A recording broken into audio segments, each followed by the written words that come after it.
दूषित झालेल्या कृष्णा नदीच्या पाण्यावरील उपसाबंदी मागे घ्यावी, त्याचबरोबर धरणातून कृष्णा नदीत पाणी विसर्ग करावा, ही मागणी माजी सहकार मंत्री बाळासाहेब पाटील यांनी लावून धरली होती आणि त्या मागणीला यश आलेलं आहे. आपल्यासोबत आहेत बाळासाहेब पाटील. विचारूया त्यांना. साहेब, काय सांगाल की तुम्ही केलेली मागणी मान्य झालेली आहे? मुळामध्ये एल निनोचा प्रादुर्भाव जाणवणं हे राज्य सरकारच्या वतीनं 6-7 महिन्यापासून जाहीर करण्यात आला. त्या प्रमाणामध्ये नियोजन होणं अपेक्षित होतं, नियोजन झालं नाही आणि पाण्याचा वापर हा मोठ्या प्रमाणावर करण्यात आला की ज्याचा परिणाम ज्यांची या कृष्णा आणि कोयना नदी परंपरागत शेती आहे, ज्यांनी पाणी परवाने घेतले आहे, ज्यांनी त्या ठिकाणी महावितरणचं लाईटचं कनेक्शन घेतलेलं आहे, ते काही ठिकाणी कृष्णाकोर, काही ठिकाणी कोयनाकोर भरतात. त्यांचा हक्क आहे. त्यांच्या हक्कावर गदा आली आणि विशेषतः पाणी दूषित झालं या नावाखाली प्रशासनानं उपसाबंदी करायचा निर्णय घेतला. माझी त्यावेळी मागणी अशी होती की जे दूषित पाणी आपण म्हणताना ते पाणी किमान लोकांच्या शिवारात गेलं पाहिजे. माननीय जिल्हाधिकारी महोदय, माननीय सर्व एसी या सर्वांच्या गोष्ट लक्षामध्ये आली आणि त्यांनी त्याचा पाठपुरावा केला आणि त्याप्रमाणे काल निर्णय झाला की आता हे पाणी उपसाला परवानगी दिलेली आहे.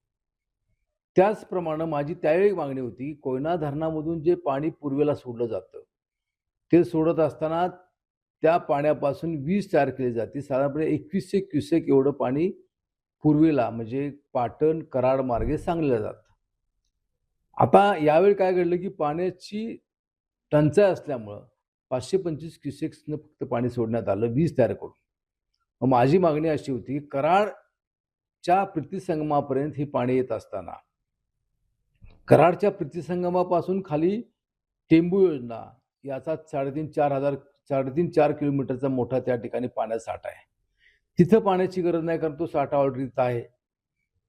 टेंबू बॅरेजच्या खाली पाणी गेल्यानंतर कारव्यापासून ते वाळवा तालुक्यातल्या बहे बोरगावपर्यंतचा फार मोठा म्हणजे कृष्णा नदीवरचा सर्वात मोठा डोह, सर्वात जास्त गावं ज्याच्यामध्ये ज्याचा फायदा होतो ही गाव आहेत. तिथलं पाणी अगदी 72च्या दुष्काळामध्ये सुद्धा कमी झालं नव्हतं. आणि मग खालच्या भागाला पाण्याची सोय नाही असं असताना तुम्ही कोयनेची बंदी का केलेली आहे ही मागणी केली होती. कारण ते कोयना धरणापासून पाणी कराडला वारुंजीपर्यंत येईपर्यंत त्याचा उपसा झाला पाहिजे, कारण तो त्यांचा हक्कही होता.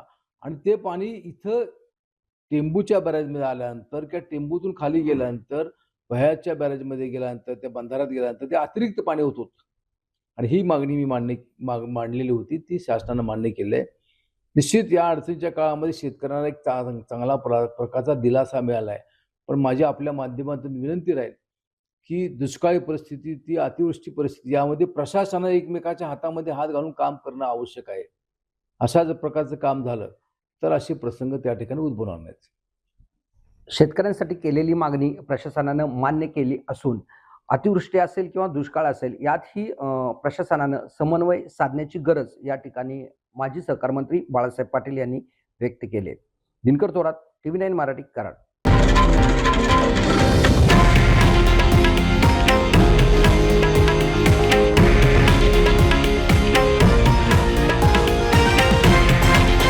हे आहे देशातील नंबर 1 न्यूज नेटवर्क आणि आपण पाहत आहात TV9 मराठी, एकमेव.